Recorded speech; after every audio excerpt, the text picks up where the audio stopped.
bersama Tuhan kita Yesus Kristus, yang dalam Kristus terus-menerus memelihara hidup kita, sehingga hidup kita dalam keadaan baik sampai saat ini. Tuhan Yesus layak dipuji, sebab Dia Tuhan segala Tuhan, Dia Raja segala Raja. Beberapa waktu yang lalu kita memperingati hari Pentakosta.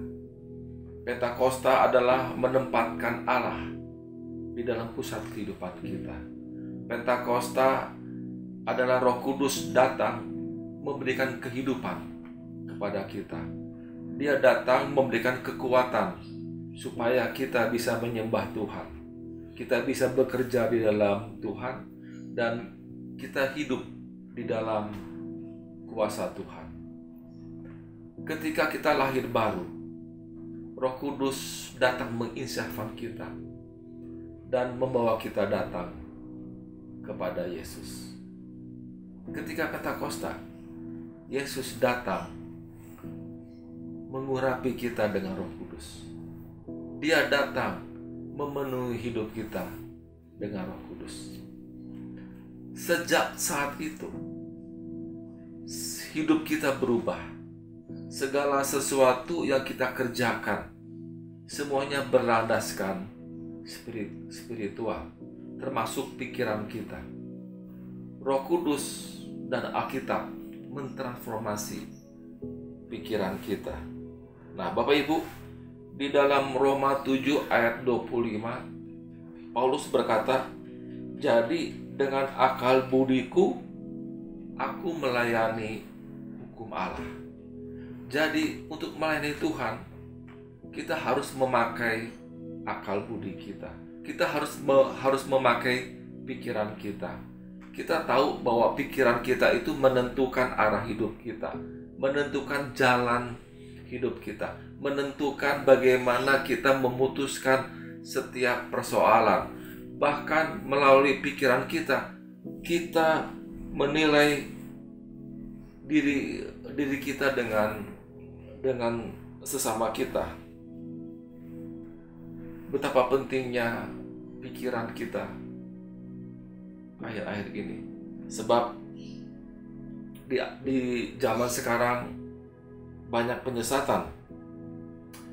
Jika kita tidak mengisi pikiran kita dengan firman Tuhan, maka kita dengan mudah bisa disesatkan oleh iblis. Nah, Bapak Ibu, di dalam 2 Korintus 10 ayat 3 sampai 5, firman Tuhan berkata begini, "Memang kami masih hidup di dunia ini, tetapi kami tidak berjuang secara duniawi, karena senjata kami dalam perjuangan bukanlah senjata duniawi, melainkan senjata yang diperlengkapi dengan kuasa Allah, yang sanggup untuk meruntuhkan benteng-benteng. Kami mematahkan setiap siasat orang dan merubuhkan setiap kubu yang dibangun oleh keangkuhan manusia untuk menentang pengenalan akan Allah. Kami menawan segala pikiran dan menaklukkannya kepada Kristus." Di dalam ayat 3 dikatakan, memang kami masih hidup di dunia. Memang kita masih hidup di dunia, tetapi kami tidak berjuang secara duniawi. Bapak Ibu, hidup adalah perjuangan. Nah, di dalam perjuangan pasti kita punya musuh. Nah, bagaimana caranya supaya kita menang di dalam perjuangan kita ini melawan musuh-musuh yang ada? Tentunya kita perlu senjata. Ada 2 hal yang perlu kita perhatikan di dalam ayat 4 dan ayat 5 supaya kita menang dalam perjuangan hidup di dunia ini.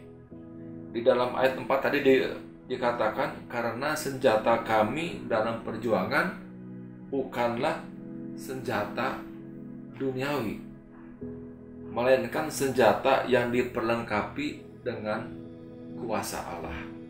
Jadi di dalam perjuangan ini kita harus memiliki senjata tetapi bukan senjata duniawi, senjata yang diperlengkapi dengan kuasa Allah.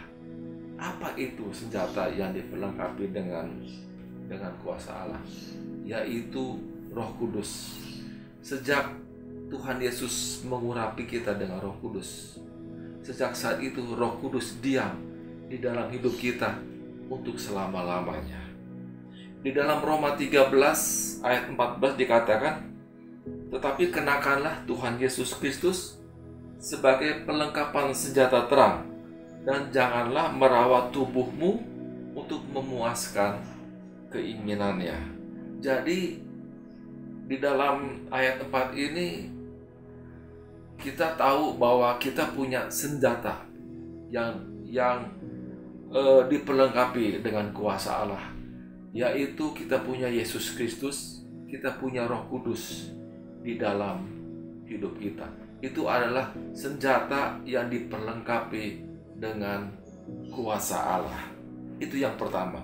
Yang kedua adalah di ayat 5 dikatakan, kami mematahkan setiap siasat orang dan merubuhkan setiap kubu yang dibangun oleh keangkuhan manusia untuk menentang pengenalan akan Allah.